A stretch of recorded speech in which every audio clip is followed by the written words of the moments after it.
இப்போ மார்னிங் பார்த்தீங்கன்னா, ஃபர்ஸ்ட்டு பார்வதி வந்து அமித் கிட்ட சொல்லிட்டுருப்பாங்க. அந்த நேத்திக்கு வந்து அரோரா கிட்ட நான் ஃபன்னா தான் பேசிட்டு இருந்தேன்.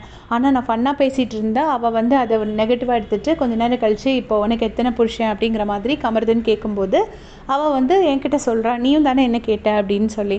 நான் வந்து சும்மா ஒரு கிராமத்து பொண்ணு வந்து ஒரு புலம்புற மாதிரி ஒரு ஃபன் டாஸ்க்கா தான் அத கொண்டு போயிட்டுருந்தேன் அப்படின்னு சொல்லி, பாரு வந்து அமித் கிட்ட சொல்லிட்டுருக்காங்க.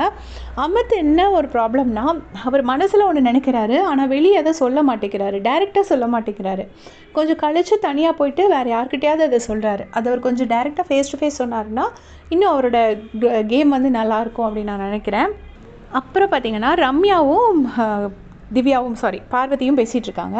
பேசிகிட்டு இருக்கும்போது பார்வதி வந்து சொல்கிறாங்க, எனக்கும் கமருதீனுக்கும் நடுவில் ஒன்று ஓடிட்டுருக்கு. இவள் வந்து ஃப்ரெண்ட்ஷிப்புன்னு சொல்கிறா. அப்போ எதுக்கு நடுவில் வரா? இதை வச்சு என்னை வச்சே அவள் என்னோடய ஃபீலிங்ஸை வச்சே கேம் ப்ளே பண்ணுறா. சரி, அவள் தான் பண்ணுறான்னா கமருதீனுக்கு எங்கே போச்சு அறிவு? நீ வந்து பேசுகிற, உனக்கு வந்து நான் அமித் கிட்ட போய் பேசினோடனே மட்டும் எதுக்கு ஒரு பொசசிவ்னஸ் வருது? என் மேலே உள்ள பொசசிவ்னஸில் தானே உனக்கு எத்தனை புருஷன்னு நீ கேட்குற. அப்போ அது என்ன தான் நீ ட்ரை பண்ணுற? வேணும்னு நினைக்கிறியா, வேண்டாம்னு நினைக்கிறியா? ஒன்று வேணும்னு சொல்லு, இல்லை வேண்டான்னு சொல்லு. இது என்ன நடுவில் அப்படியே பிடிச்சும் பிடிக்காமலும் போகிறது அப்படின்னு சொல்லிட்டு பார்வதி வந்து சொல்லிட்டு இருக்காங்க.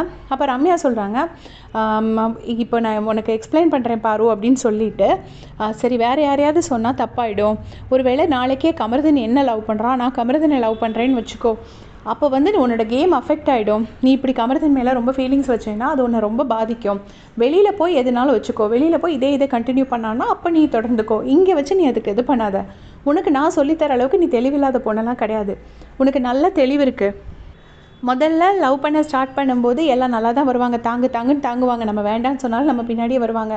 அதுக்கப்புறம் ஒன்ஸ் நம்ம அட்டென்ஷன் கொடுக்க ஆரம்பிச்சிட்டோன்னு தெரிஞ்சால் அப்படியே திரும்பி பார்க்காம போயிடுவாங்க. நம்ம போய் அவங்கக்கிட்ட கெஞ்சுறது அவங்களுக்கு ரொம்ப பிடிக்க ஆரம்பிச்சிடும். அதனால நீ அதுக்கு வந்து ரொம்ப இம்பார்ட்டன்ஸ் கொடுக்காத அப்படின்னு சொல்லி பார்வதிக்கு வந்து அட்வைஸ் பண்ணிட்டு இருக்காங்க. இப்போ பார்வதி என்ன சொல்கிறாங்கன்னா, அரோராக்கும் வந்து என் கேமை வந்து நோண்டுறதே ஒரு வேலையாக இருக்குது. அது வேணும்னு என்னை ஒரு வீக்னஸ் வச்சு அடிக்கிற மாதிரி எனக்கு ஒரு ஃபீலிங் வருது.